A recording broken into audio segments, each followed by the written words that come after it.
The sun had dipped low over Parramatta Road, but the heat still hung thick in the air as we pulled up to the Grandview Hotel in Fairfield.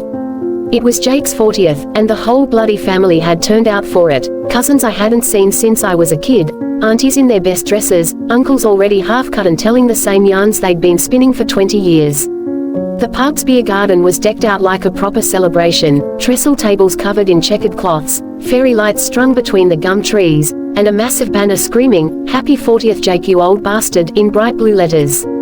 Someone had even hired a DJ who was smashing out classic Aussie rock, Cold Chisel, Angels, and of course AC/DC rattling the tin roof every time Thunderstruck kicked in. Jake was in his element, king of the castle, wearing a ridiculous crown made from VB stubbies and grinning like a shot fox.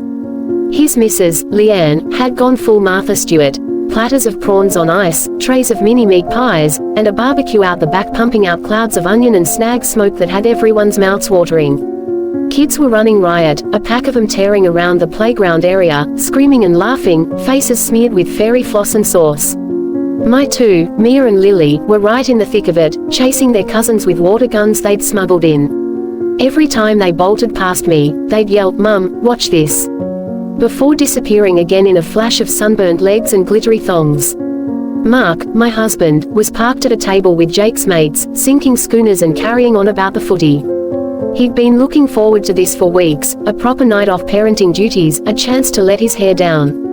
I didn't mind. I was happy enough catching up with my sisters-in-law, sipping a gin and tonic, feeling that warm buzz of family around me. Dad hadn't come, said the drive from the mountains was too much these days, but he'd sent a card and a bottle of Bundy for Jake. Everything felt normal, safe, exactly how these big family DOS were meant to feel. Around 9 o'clock, the cake came out, a massive thing shaped like a ute, complete with fondant esky and tiny tinnies in the tray. Everyone gathered round, phones out, singing, "Happy birthday," off-key and loud. Jake blew out the candles in one go, copped a cheer, then grabbed the mic from the DJ to give a speech full of crude jokes that had the blokes roaring and the aunties pretending to be shocked. I was laughing, clapping along, when my phone started vibrating in my pocket. I fished it out and saw Dad's name on the screen. Weird, he never rang this late. I figured he just wanted to wish Jake happy birthday through me, maybe have a quick yarn. I slipped away from the crowd, weaving through tables and dodging kids, until I got out to the car park where it was quieter. The noise of the party faded behind me as I answered. "Dad, everything all right?" There was a pause, long enough to make my stomach tighten. When he finally spoke, his voice was low, urgent, nothing like the calm, steady tone I'd known my whole life. "Sarah, listen to me carefully. You need to grab the girls. Right now. Get Mia and Lily, get in the car, and bloody run. Don't wait, don't tell anyone where you're going. Just go." I froze, phone pressed hard against my ear. "Dad, what are you talking about? Run from what? No time, love. Please. Trust me. Get my grandbabies and get out of there. Now." The line went dead. For a second I just stood there under the flickering pub sign, cicadas screaming in the trees, my heart suddenly hammering against my ribs. Something in his voice, pure terror, told me this wasn't a joke, wasn't a misunderstanding. Whatever it was bad. Real bad. I turned and ran back toward the party lights, the laughter and music now sounding wrong, too loud, too careless. I had to find my girls. My heart was pounding so hard I could hear it over the thump of the music as I pushed back through the beer garden crowd. The fairy lights that had looked so cheerful minutes ago now felt garish, like they were mocking me. Laughter and shouting rang out everywhere, but it all sounded muffled, distant, like I was underwater. I scanned the playground area first, no sign of Mia or Lily. Panic started clawing up my throat. I shoved past groups of cousins and uncles, muttering apologies that no one heard. "Have you seen the girls?" I yelled to my sister-in-law Tracy. She pointed toward the bouncy castle near the back fence, rolling her eyes like I was overreacting. "They're fine, Sarah, relax." I spotted them finally, Mia helping Lily down the slide, both of them giggling, cheeks flushed, hair wild from the heat. For one split second I almost hesitated. They looked so happy, so innocent. How could I rip them out of this without an explanation? But Dad's voice echoed in my head, "Bloody run." I bolted over, grabbed their hands hard enough that they yelped. "Mum, ow, what's wrong?" Mia whined, trying to pull away. "We're going home. Now," I snapped, sharper than I meant to. Lily's lip wobbled. "But I haven't had cake yet." I didn't answer, just dragged them through the crowd toward the table where Mark was holding court with Jake and the boys, mid-story, schooner in hand, face red from the grog. He clocked me coming and frowned. "Babe, what's up? You look like you've seen a ghost." I could smell the beer on him from 2 meters away. "Family emergency," I lied, voice shaking.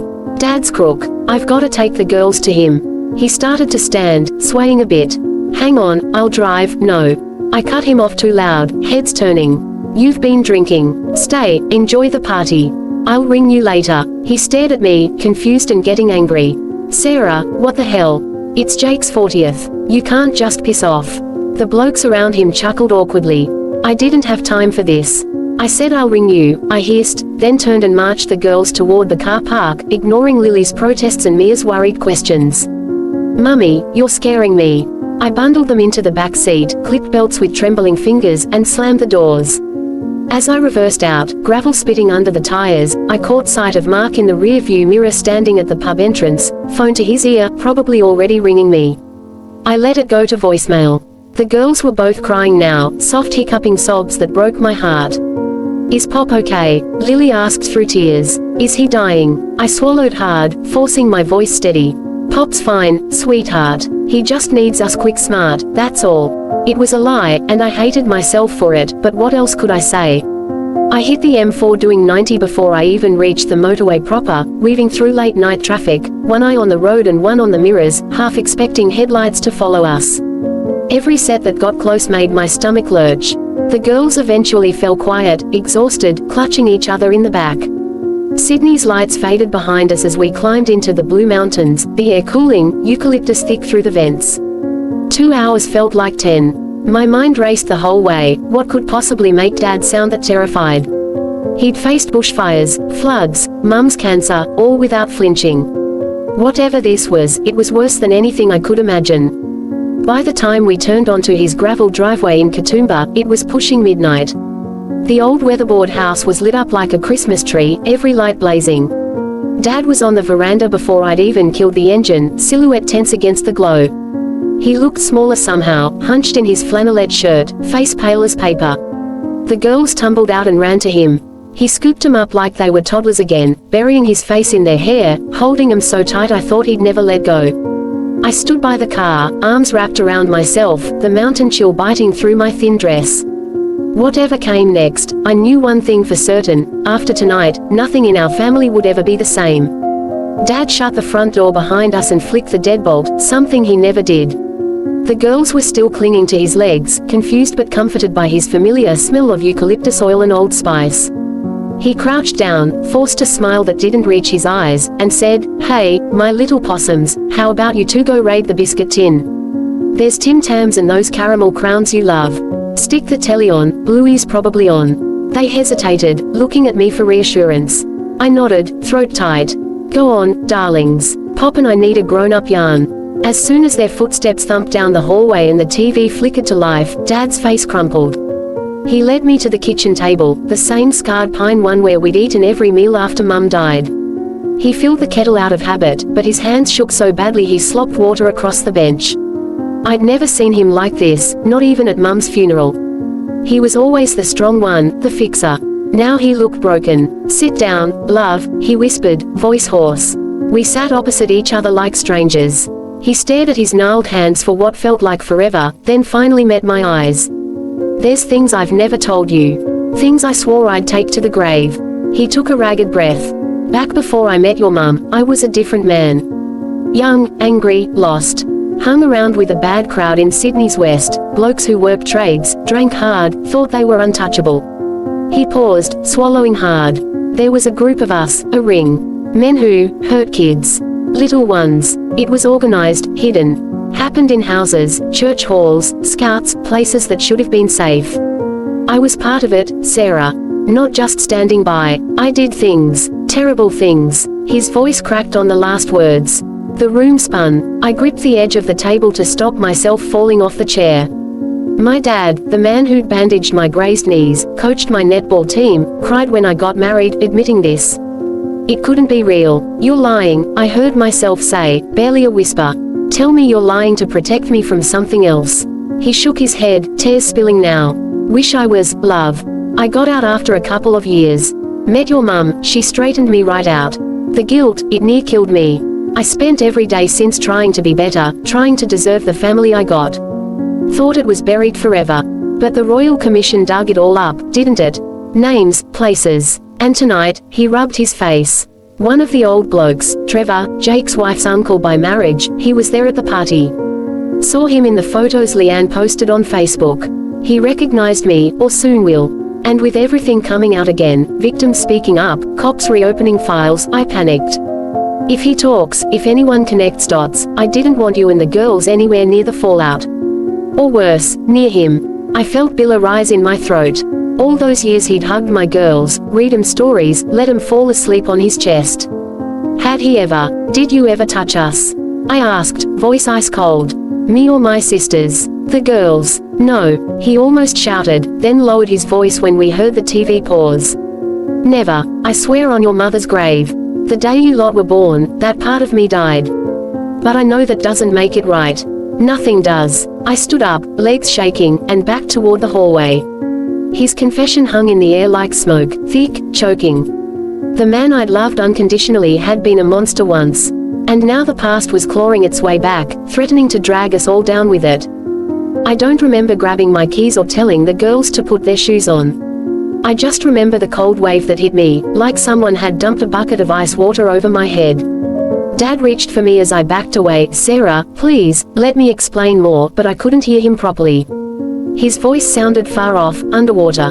All I could think about were my babies down the hallway, eating biscuits on the couch like nothing had happened. I bolted to the lounge, scooped them up mid-episode of Bluey, ignoring their protests. We're going, come on. Mia started crying again, but Pop said we could stay. Lily whimpered. I didn't answer, just carried them to the car, threw our bags in the boot, and reversed down the driveway so fast the tires spun gravel against the house. Dad stood on the veranda watching us go, arms hanging useless by his sides, porch light carving deep shadows into his face. He looked 100 years old. Part of me wanted to slam on the brakes, run back and hug him, scream at him, something. But the bigger part, the mum part, overruled everything. Protect the girls. That was all that mattered now. We ended up at a dingy motel off the Great Western Highway, the kind with flickering neon and a pool that hadn't seen water in years. I paid cash, gave a fake name, and locked us in room 12. The girls were exhausted, confused, asking why we left Pops so sudden, why I was crying. I tucked them into the double bed, lay beside them stroking their hair until they finally drifted off.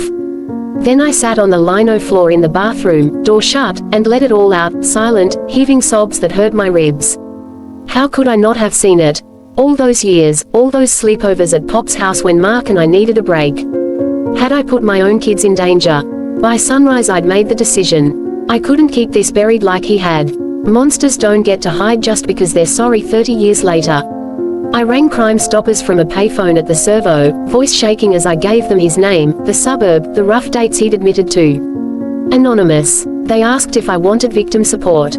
I hung up. The fallout hit quick. 2 days later the cops knocked on Dad's door. Someone sent me a photo from a cousin's Facebook before I blocked everyone. He was led out in cuffs, head down, neighbors filming on their phones.